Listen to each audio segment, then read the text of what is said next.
Alors bonjour, bienvenue à ce comité consultatif d'urbanisme central du 30 janvier 2025, donc notre première séance de 2025. Bonne année à tous et à toutes.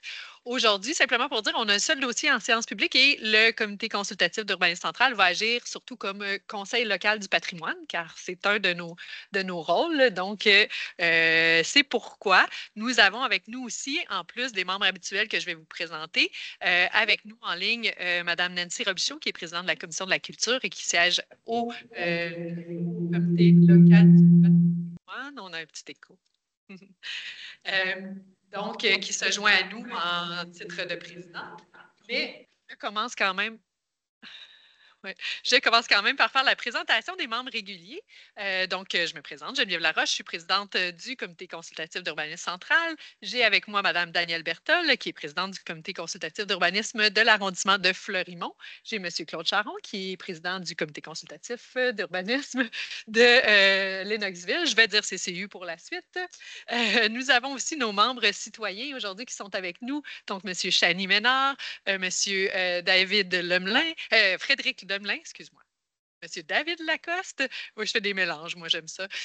Monsieur Kevin Daigle. Et nous sommes aussi accompagnés, bien sûr, avec plusieurs personnes de l'équipe. J'ai à ma gauche Émilie Audet, qui est directrice du service de planification et de la gestion du territoire.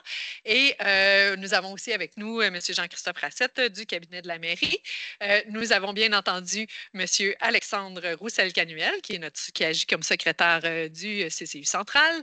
Et pour nous présenter le dossier, nous avons deux membres de l'équipe, donc Anne-Marie Lortie et M. Guy Mongrain. Et nous avons aussi M. Yves Tremblay, qui est à ses dernières séances avec nous, un pré-retraité, mais on est content de l'avoir quand même si ce n'est pas lui qui va nous présenter le dossier. On profite de tous les instants qui nous restent avec vous. Est-ce que j'ai fait le tour? Je crois que oui. Donc, avant de passer à notre dossier, notre seul dossier de Conseil local du patrimoine, juste, on va prendre le temps d'adopter notre procès-verbal de la dernière séance publique qu'on a eue, qui date du 28 novembre 2024.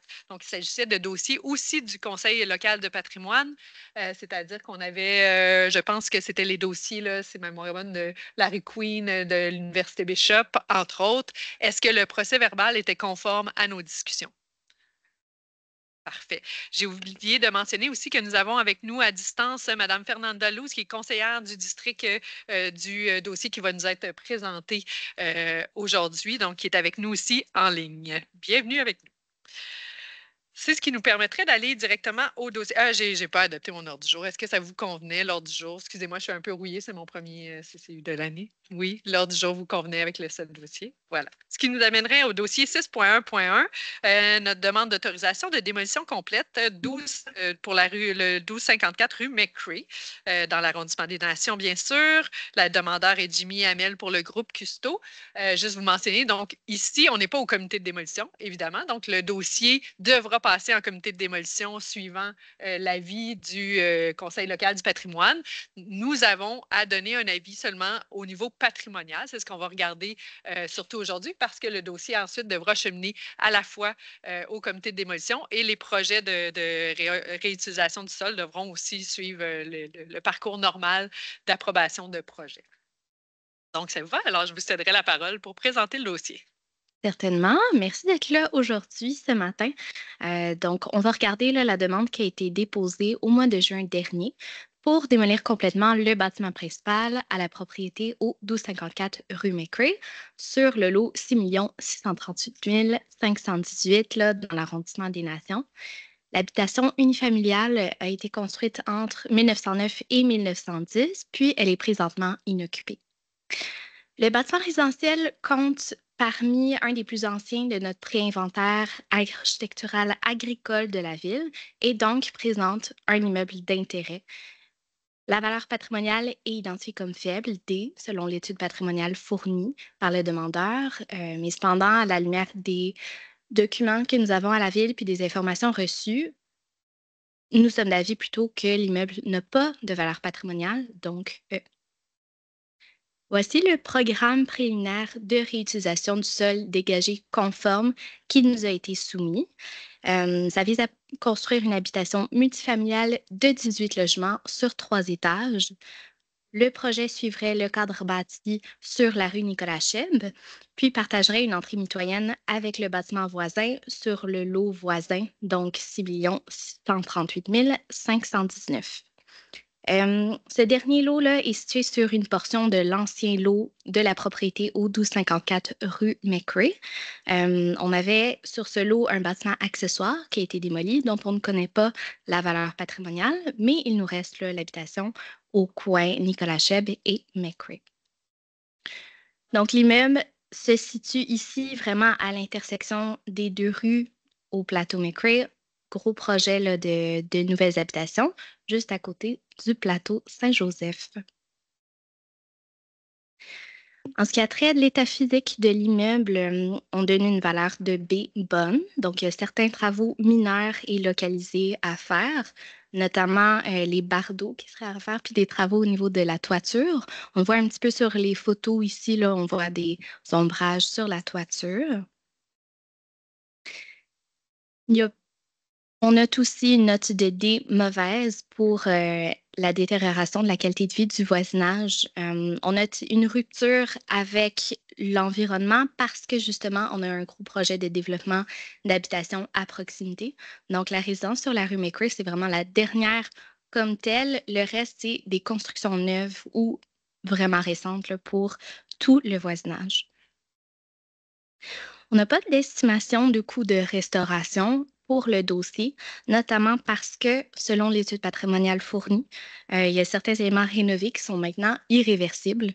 Donc, on note notamment l'utilisation de matériaux contemporains pour le parement extérieur, la couverture, l'utilisation de fenêtres en PVC, puis aussi un agrandissement majeur de la résidence. Au niveau de l'histoire locale, comme on disait, là, la maison a été construite entre 1909 et 1910, alors que William Hale en était le propriétaire. William Hale étant le fils de Edward Hale, ancien député de Sherbrooke au Parlement fédéral, donc qui habitait, lui, la maison familiale Sleepy Hollow du domaine Hale-Rogeau à ce moment-là. En 2005, la maison, qui devait être coiffée d'un toit mansardé, est complètement transformée. On ajoute un deuxième étage, un toit en pavillon, si bien que la maison, là, maintenant, présente des allures d'une maison cubique et non de la forme originelle. Un ajout important aussi est réalisé à l'arrière quelques années plus tard.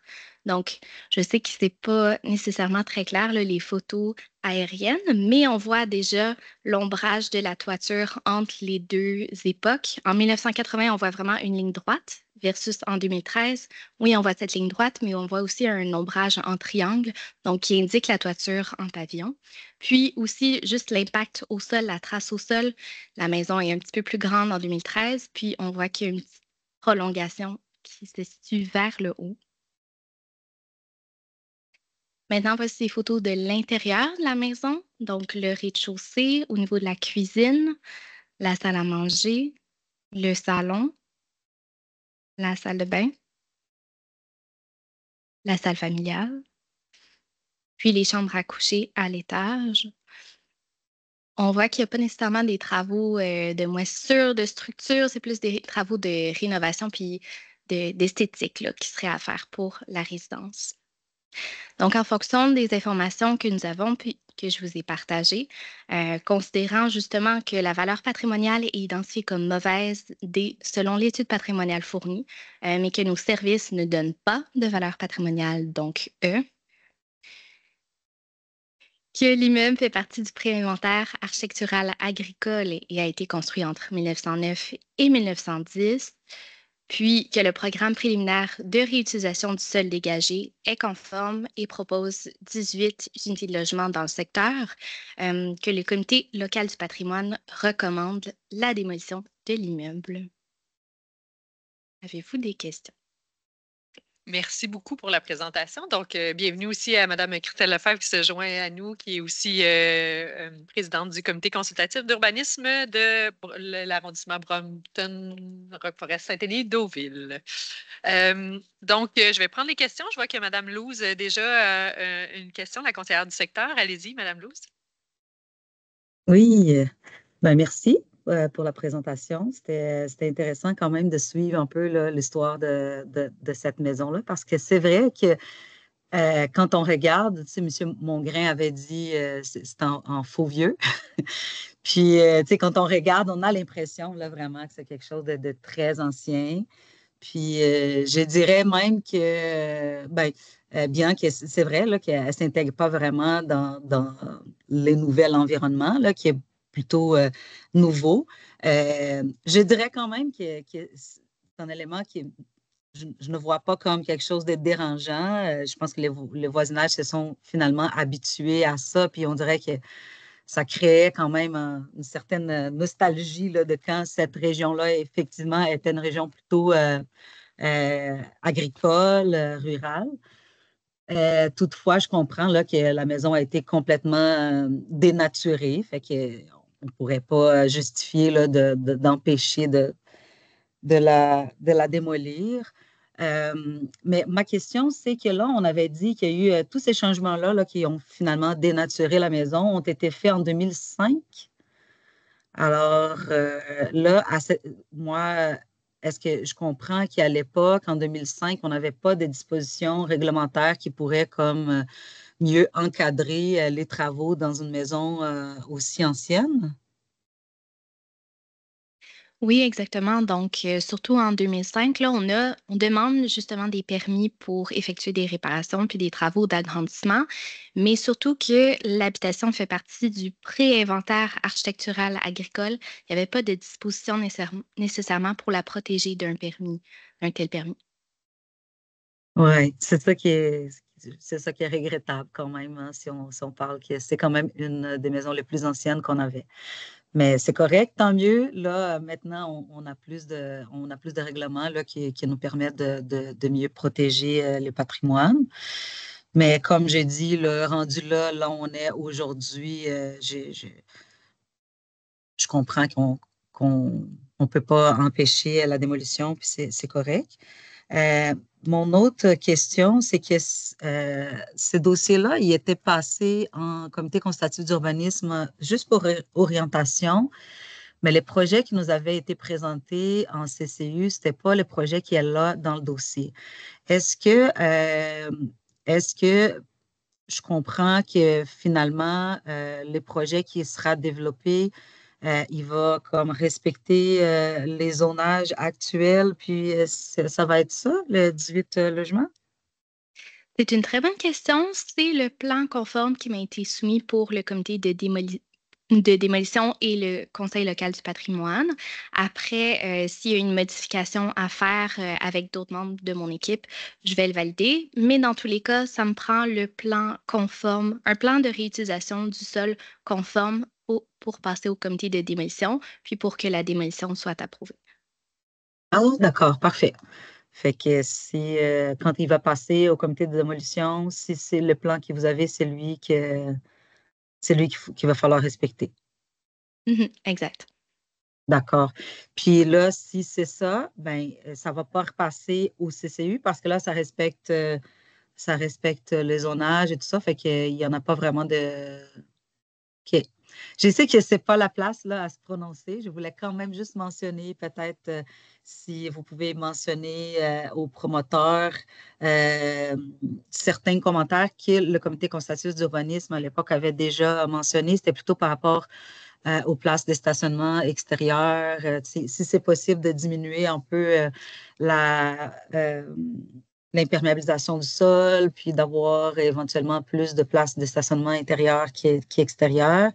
Et aussi, il y avait les préoccupations là, de voir s'il y avait des possibilités de garder certains arbres matures sur le terrain. Mhm. Si c'est Oui, possible, au moins de mettre les commentaires aux promoteurs, ça serait apprécié. Oui, certainement. Là, on le fait quand on analyse les projets, puis on va regarder ça au comité de démolition. Merci. Merci, parce qu'effectivement, aujourd'hui, on se concentre, mais c'est bien noté. Puis il y a des oreilles attentives dans la salle aussi qui ont pu entendre le commentaire.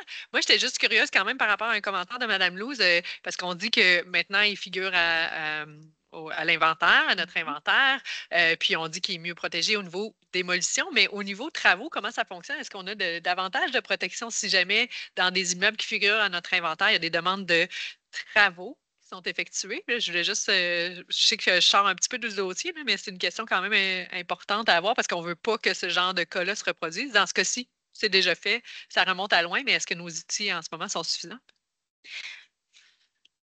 Ben là, en ce moment, le détail, c'est que l'immeuble fait partie du pré-inventaire architectural agricole. Fait qu'on n'a pas encore de mesures, mais c'est sûr qu'on a moins de mesures de protection pour les bâtiments d'intérêt versus les immeubles patrimoniaux.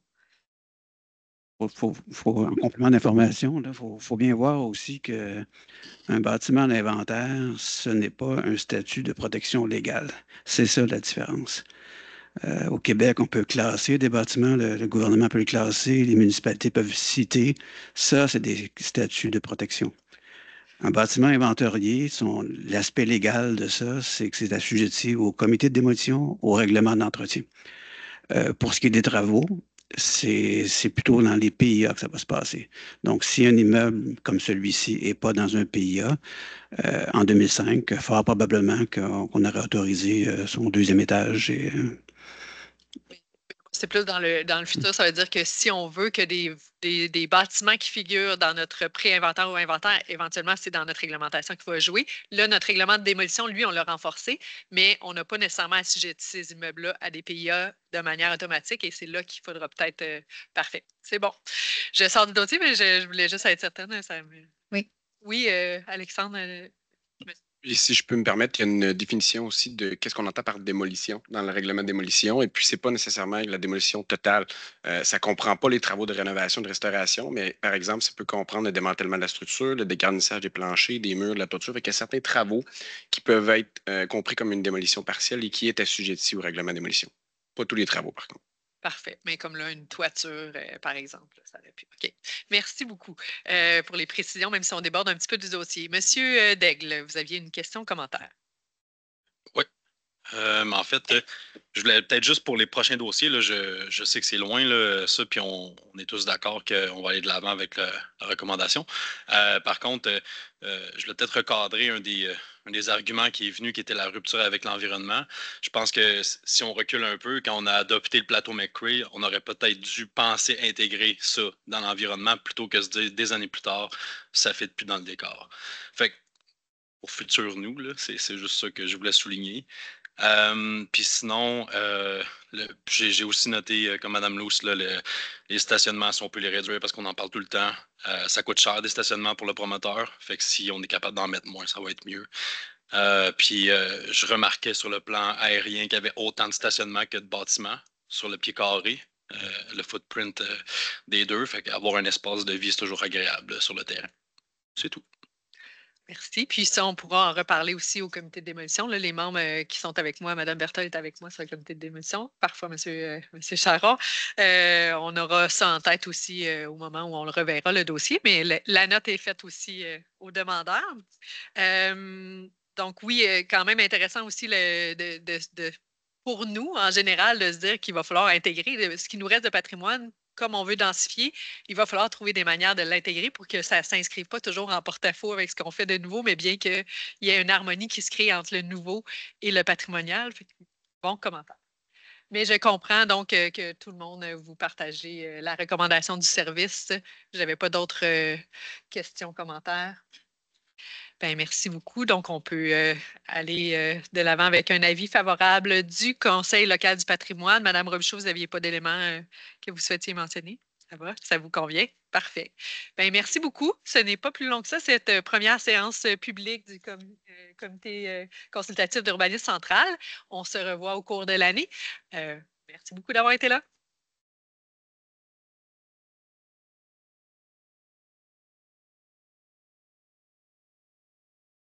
Mais